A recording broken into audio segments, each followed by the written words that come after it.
Eclipse season begins this week as we get the first set of eclipses of 2025. And like I've been saying over the past few weeks, a lot of the craziness of 2025 has been going on already, and it's only going to get crazier and crazier. But it gets crazier with the lunar eclipse in Virgo. But add that on to Mercury stationing retrograde by the end of this week. This week has a lot of things that you're probably not going to be anticipating happening, and it's just going to get pretty crazy from here on out. So let's go ahead and get started talking about it. Welcome back to the Astrology Report. My name is Cam White. If you don't know me already, I'm a professional astrologer, and I like telling you exactly what the hell is going on in the universe. Throwback to my old title, and helping you navigate it. This week, we're talking about March 10th through March 16th of 2025. And this week, we have Mercury conjoining Venus retrograde. We have the Sun conjoining Saturn. Like I said in the intro, we have the lunar eclipse in Virgo. The Sun will be making a sextile to Uranus. That happens around the same time as the eclipse. So this eclipse is both trining Uranus and sextiling Uranus. I'll explain that in a minute. And we end this week with Mercury stationing retrograde. Like I said, this week is just one domino after the next, and that really started at the beginning of this month. And this week just continues it. So let's just jump into it. So we start Monday off with the moon being in Leo, making a trine to Mercury and Venus, and then the moon will be sextiling Jupiter throughout the rest of the day. So no highlights on Monday, but I'm loving the Monday energy right now because Venus is in Aries and Jupiter is in Gemini. So we have a fire, one benefic in a fire sign, one benefic in an air sign. When the moon, and again, both of the malefic planets, so that's going to be Mars and Saturn, are in water signs, that means the moon, when it's going through a fire or an air sign, it's going to be enclosed in between benefics, which just means anytime the moon is going to be transiting fire and air signs, it's really good, at least for right now. Yes, Venus is in detriment and retrograde, and Jupiter's in detriment. Nonetheless, I will take the moon enclosed between detriment benefics. Long story short, on Monday, the moon, while it's now in Leo, is making a trine to Mercury and Venus. There's a lot of like pride and confidence in your attitude and kind of saying things in a like not being spicy with the way that you communicate things. And what I mean by that is we are building up towards what is supposed to be a full moon, right? But it's an eclipse. It's like a gotcha full moon. It's not really a full moon. It's, the moon will be turning red essentially. And as the moon is in this phase, it's building up, right? It's not low energy. It's really high energy. It's really high emotion. And with it being in Leo, we are talking about our pride, our confidence, getting out of the moon being in Cancer over this past weekend, feeling a little bit more defeated or just emotional and crabby. We're on a high one right now. And the moon in Leo making that trine to Mercury in Aries is just having that clarity, having that, you know what, I'm going to say it with my chest and I'm not going to be afraid of the consequences. I say that specifically too, not being afraid of the consequences because Mercury is slowing down. Mercury will be stationing retrograde at the end of this week, right after this eclipse. So the things that are being said and the things that are being done are of consequence. And consequence does not have to mean punishment. It could just mean, hey, when you do something, an event happens after that. Like for every action, there's an equal and opposite reaction. That's kind of the idea here. And the thing is, with all this stuff happening in Aries, it's kind of like, again, are you going to be that guy or are you going to not be that guy? And I really look at the moon making that trine to Mercury first thing in the morning on Monday as feeling kind of confident. And then as the moon makes that, trine to Venus, that just continues. Venus is retrograde though. And so there is this, I'll put it to you this way. If you are not feeling what Venus might be retrograde for you right now, that's okay. The idea is Venus is now moving backwards. She's plunging into the underworld. She's in detriment. She's retrograde. There's this like not enjoying something and looking for something else to enjoy, something else to sink her teeth into. It's really the Venus Cazimi moment when you have that clarity of going, and again, I talked about this in my Venus retrograde video of you understanding what you don't like anymore and what you like, or what you value now and what you don't value anymore. And it's when Venus stations direct, when you're like, this is where I feel the clarity of it. You're not going to just like have this understanding overnight. And so I say that because as the moon's in Leo trining Venus, this is a positive aspect, but there's this level of like questioning if this is what you want, questioning if this is, again, this might even be being introduced to some of the new things that you might be desiring, the new things that you might be wanting. And with the moon in Leo being like, wow, this actually makes me feel good. But then as the moon makes a sextile to Jupiter after Venus, it's just really motivated to take it all on. Like the moon in Leo, sextiling Jupiter in Gemini. Jupiter in Gemini is like, I'll do this and that. I'll do both of these extreme things. The moon in Leo is just feeling that confidence for it. Can you do it? If you're that motherfucker, you can do it. If you're not that motherfucker, I don't know if you will, and you might feel a little bit overwhelmed. So it just depends on who the hell you are. But we get into Tuesday, and on Tuesday, the moon is going to be making a square to Uranus pretty much throughout the rest of the day, for the whole day, I should say. And then we will have Mercury making a conjunction to Venus as she's retrograde. And this is a really important highlight that I actually talk about in the Venus retrograde video. But let's talk about the moon and Uranus first. Disruptions. Look, the moon in Leo wants things to look a certain way. If you have ever done any sort of like video work, like I just put out my music video not that long ago.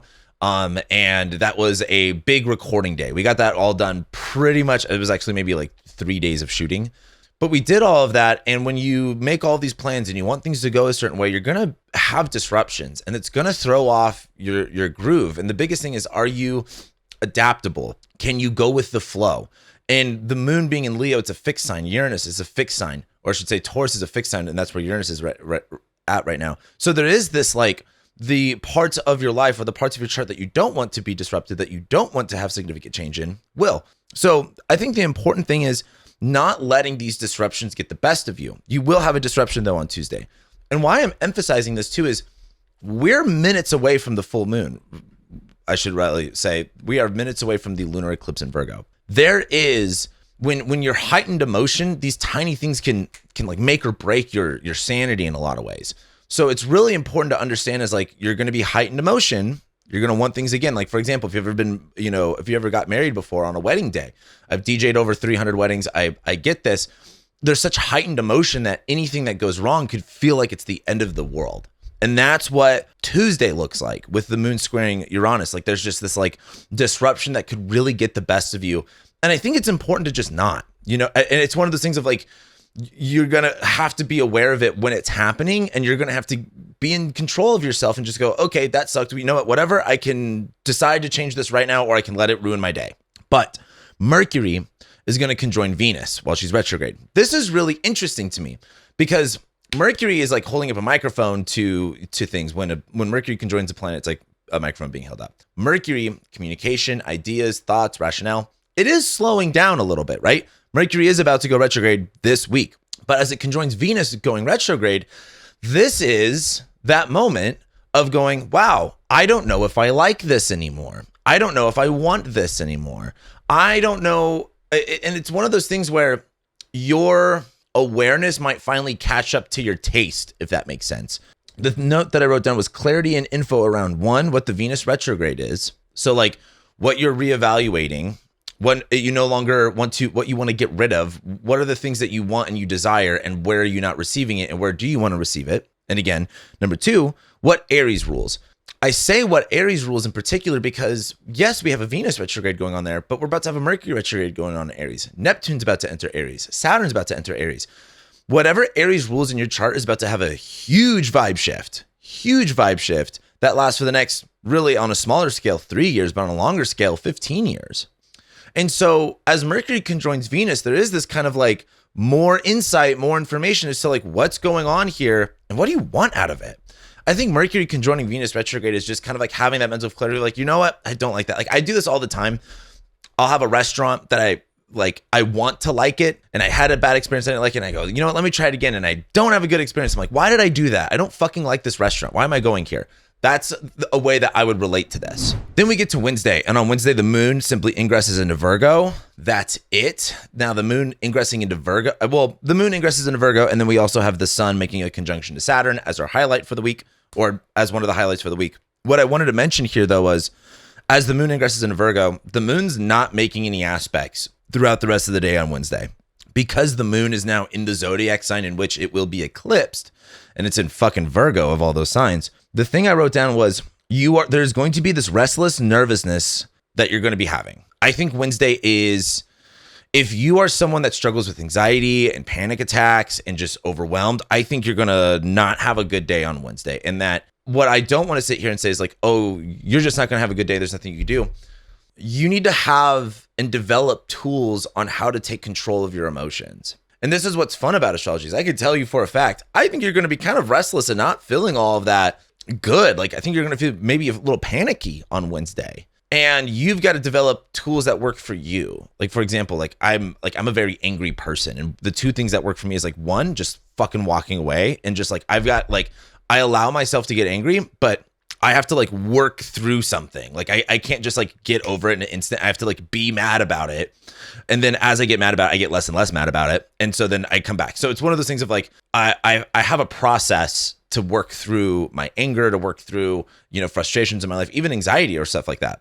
And so for why I'm saying this is I just think on Wednesday in particular feels panicky, feels restless. And the other thing that I want to talk about is this is a lunar eclipse that we're going to get on the South Node.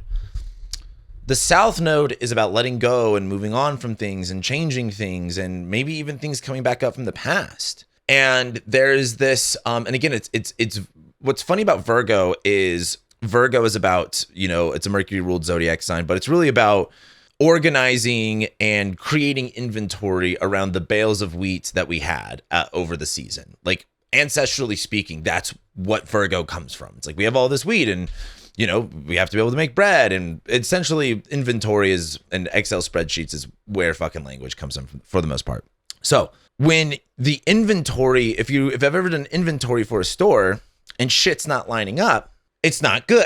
It's not a good thing. You go, where the fuck is this inventory? What happened to it? Do I have to count every little tiny thing again to ensure that I'm, correct or not? It's really frustrating. So that I feel like that's the feeling on Wednesday, is that kind of like, did I do all the numbers? But it's also going towards the South Node. There's this like essence of like, I've got to get rid of this. I've got to move on from this. I don't want this. Like, this has got to go. And again, because this is all happening in the sign of Virgo, right? Virgo is ruled by Mercury. Mercury's about to station retrograde in the same sign that Venus is retrograde in. So there's this connection to the Mercury retrograde and the Venus retrograde with this lunar eclipse in Virgo that I find very interesting. Now, what is also cool about Wednesday is we do have the sun conjoining Saturn as a highlight.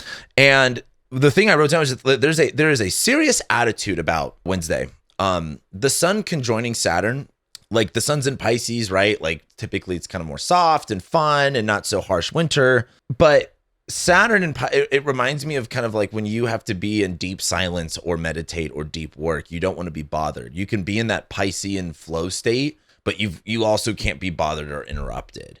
And you have to remain focused and diligent and committed and disciplined. And that's how I look at the sun conjoining Saturn, is that there's something about, there's this restless energy, but you also need to be you need to be fucking locked in, essentially. And the way I would look at locked in is like a flow state locked in. When you are in a flow state with anything, you like things aren't going to bother you as much. It's one of the things I like about recording videos is I can be like freaking out before a video, and then the second I hit record, it's like, well, I'm fucking recording now, so I can't, like, there's nothing for me to think about besides this. I can't be like, I can't like fuck off during this time. So anyway, then we get to Thursday, and on Thursday, the moon, while it's still in Virgo, is going to first make a square to Jupiter, then it's going to sextile Mars, then we actually have the lunar eclipse. So what's funny about Wednesday is, again, Wednesday, the moon just goes into Virgo, but it's not touching anything. That's where the restless energy comes from. Once we get to Thursday and the moon squares Jupiter, I think that's actually, even though that's not my favorite transit, that actually is better, because that's where you can decide this is too much. Like the thing I wrote down was overthinking and taking care of, and you just got to take care of one thing. And I feel like the moon in Virgo squaring Jupiter and Gemini is all day Wednesday. You have this restless energy, but then Thursday is like, you're like, okay, I can't do everything. I can only do one thing. What's the one thing I got to do? That takes you a full 24 hours to get to that conclusion between Wednesday and Thursday. So there is this overthinking and taking care of one thing, right? The moon squares Jupiter, too many options, but it sextiles Mars. It's like, what's the one thing that you can do? So then we get to the lunar eclipse in Virgo. So here's my biggest piece of advice. And I say this every year. You have two options with an eclipse. They feel like emergency situations. They feel like something absolutely emergency that is going to sweep you off your feet is about to happen. I want to share with you the story of the lunar eclipse in Pisces that happened to me last year. So the lunar eclipse in Pisces last year was in my fourth house of home and family. When this happened, if you guys have been with me for over a year, you remember my really nice house that I had last time. The building was built in 1888. I lived above a restaurant. It's an old ass building, beautiful building. Sorry if I look distracted. There's a man outside replacing the windshield on my truck, and it's making a lot of loud noises, and it's so hard to do this when there's loud noises. But I had an air conditioning unit that was dripping water, And it took months to fix because I know that everyone hates rent. Like, it's really cool to hate landlords in America. Like, if you're like a little, like, 21-year-old girl in college. But God, property management companies deserve so much more disrespect than the actual owners do.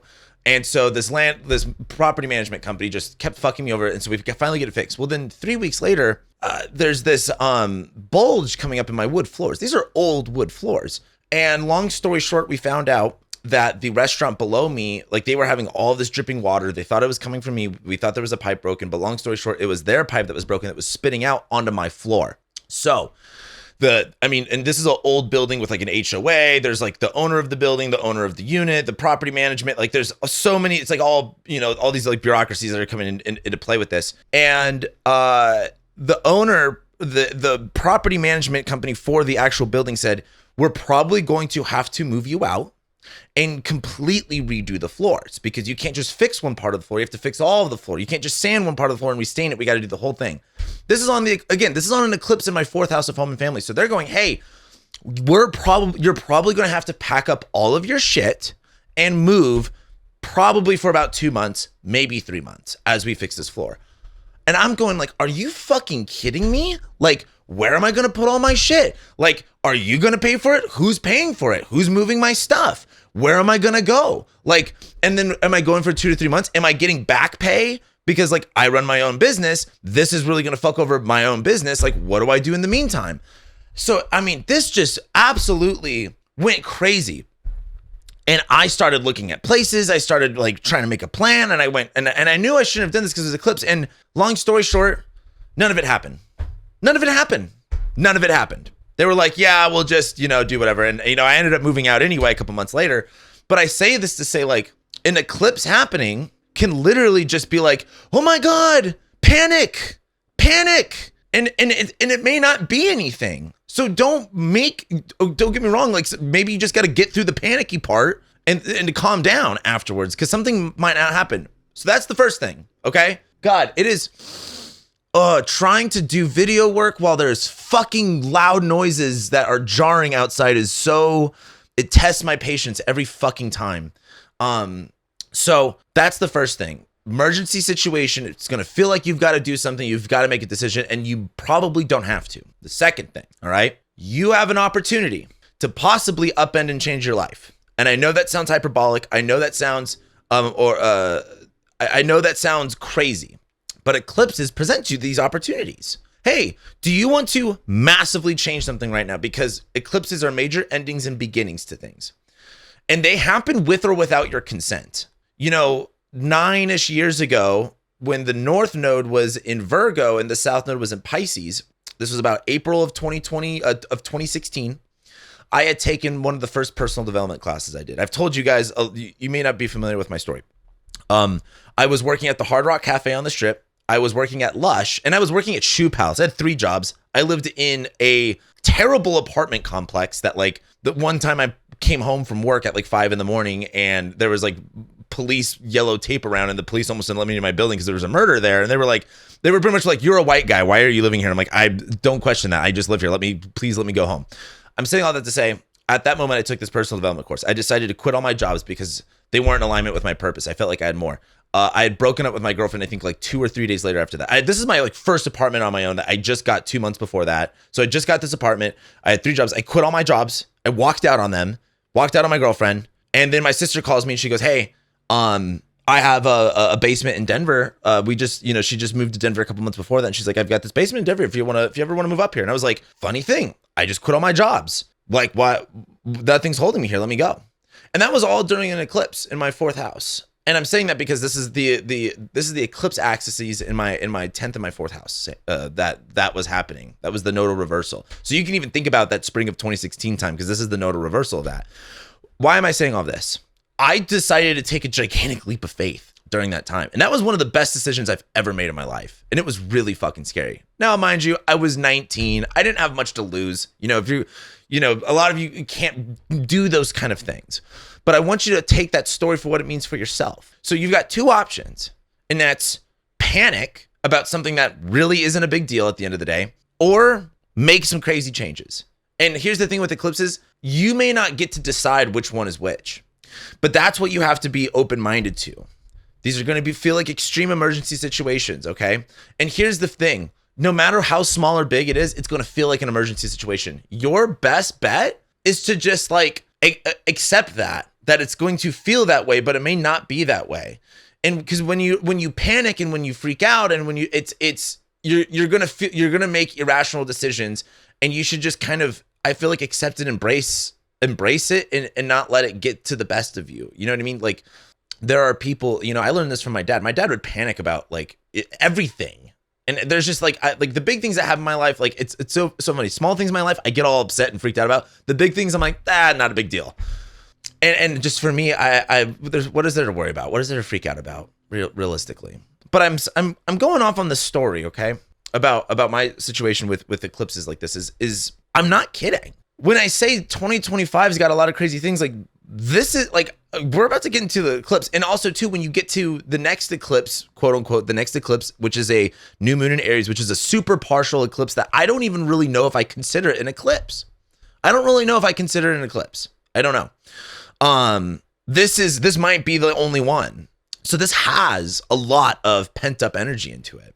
And this is right on the south node. This is trining Uranus. This moon is going to be trining Uranus almost immediately after it. Then the sun is going to sextile Uranus immediately after it. There's this kind of breakthrough, in like random energy to it. So you've got to ask for yourself, like, what does that look like in your life? And, are you going to be willing to make these big changes, or, or are you going to just like work through the emotions of, hey, loud emergency moment? So I wish you luck on navigating this. I don't think it's going to be bad.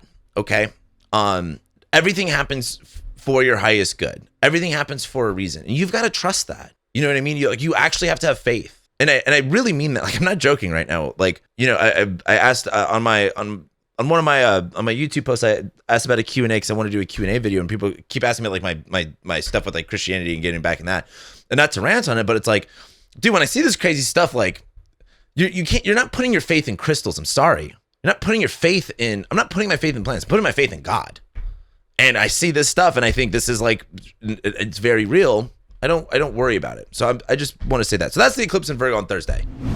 And so then we get to Friday. The moon will then make a trine to Uranus and conjoin the south node early Friday morning. The sun makes a sextile to Uranus, and then the moon will ingress into Libra and make a trine to Pluto. So Friday is that come down feeling from the eclipse. The moon making the trine to Uranus. I feel like just things are happening. And then as the moon conjoins the south node again, here's the thing with the south node, things coming up from the past, or it's time to get rid of things and move on from things. That's what's going on here. That's what's going on is, hey, in order for me to go in this direction, the north node, I've got to get rid of this or redo this thing. So that's what's going on. I really just look at Friday as feeling liberated by the situation. There's some impulsive solutions that are going to be kind of happening, but I just feel like there's like kind of a liberated, like, you made a decision, congrats, here's what's going on next.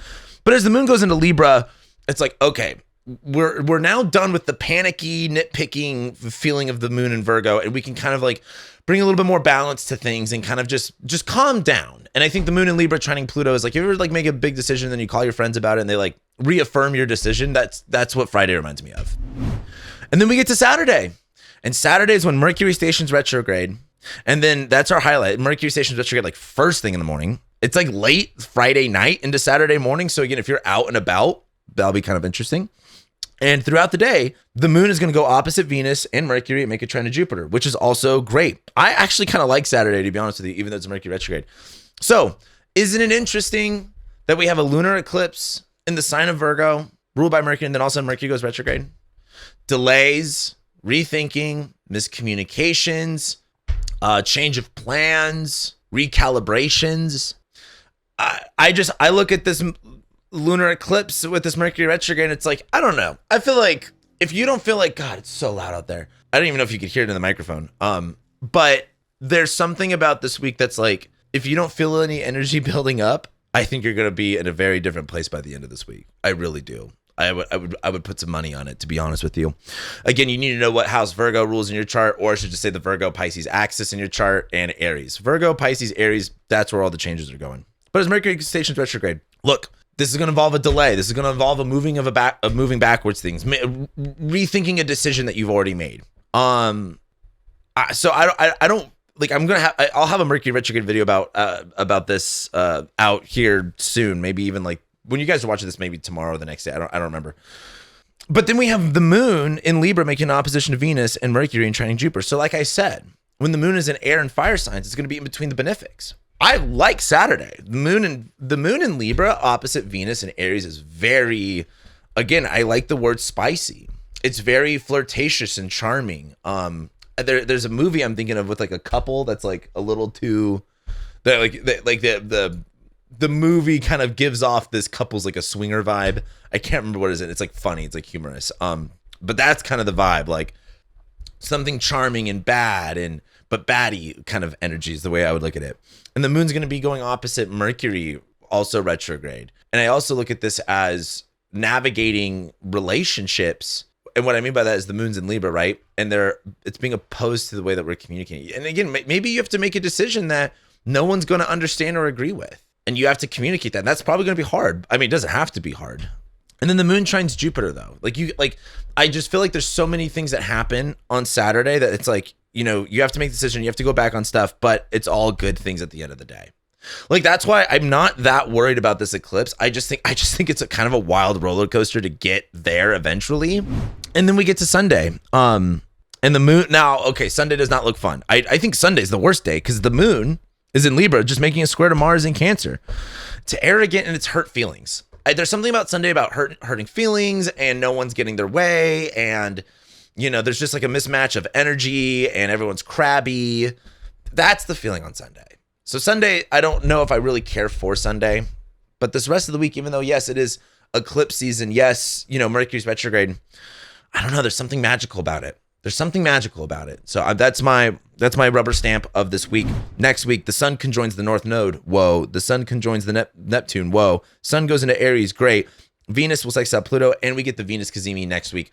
Next week is really when we hop up out of bed and turn our swag on, in my opinion. There's a lot to talk about with the energy next week, given that we're also going to be in between eclipses now, technically. So now we're a little bit into crazy land, into crazy world. So if you haven't already, make sure you subscribe to make sure you can tune in to next week. With that being said, I love and appreciate you guys, and I'll be seeing you next week.